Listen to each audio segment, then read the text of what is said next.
I feel like it wouldn't be Christmas without shoeboxes now.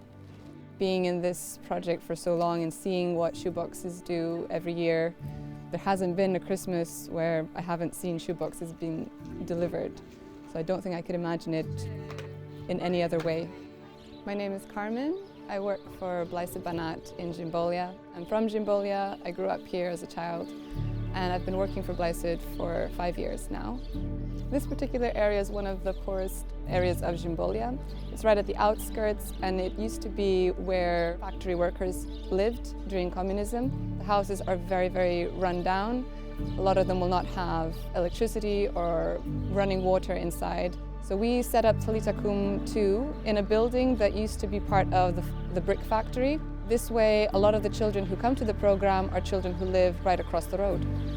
There's a lot of poverty in Jimbolia. There's a lot of early school leaving, a lot of children who don't get to grow up in a normal family environment. There may be children in this area who are raised by other relatives, not their parents. Every year, unfortunately, we do lose a girl to early marriage because she grows up with 5 siblings and she shares a bed with all of them. She feels like I should move on. So supporting girls in our program, I think, is more important because they are more vulnerable. It's 30 years ago since the revolution, and it's 30 years since we've had social services in Romania, like proper social services.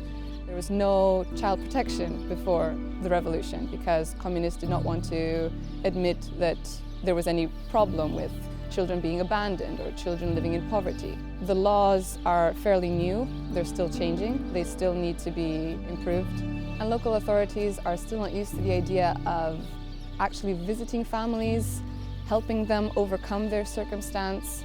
I think a way that they are improving is by collaborating with us, with Blythswood, because we work face to face. We get our boots dirty, we go into their homes.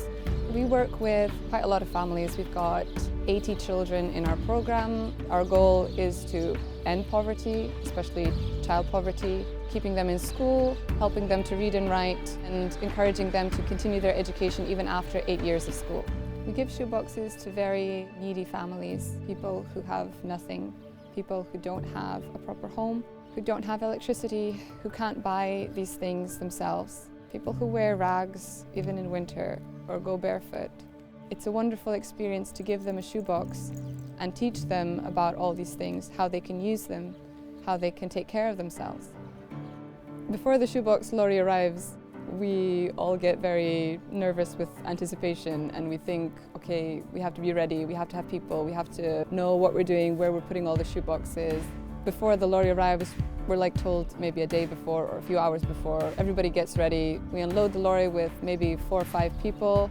Somebody is writing down lists, okay, how many boxes of each type. Then we start talking to all our Blythswood partners, so orphanages or organizations that work with street children or homeless people, anybody we know who does really good social work, NGOs mostly. I would really like to see more Romanians making shoeboxes in the future. I think it's a project that has stirred up some interest in our country, and I think there are well-off Romanians who could donate a shoebox, and they are donating some. So I would like to see a lot of Romanians getting involved with shoeboxes. As a Christian organization, we really appreciate Bible literature in the shoeboxes. It reminds the people that receive the shoeboxes that if you could receive a shoebox, a blessing from someone you don't know and someone who doesn't know you, how much more would God give you, who knows you so well? Whenever the shoeboxes arrive, there's a lot of joy. Adults become children, children go ecstatic, wild with joy. It's a beautiful thing to see, especially when you work year-round with these families and you see that nothing brings them more joy than receiving a colored box with something special inside. Jimbolia is just one small town in Eastern Europe, but shoeboxes bring so much joy to the people in need here and elsewhere. If you're thinking of helping someone out this year, consider making a shoebox for someone in need.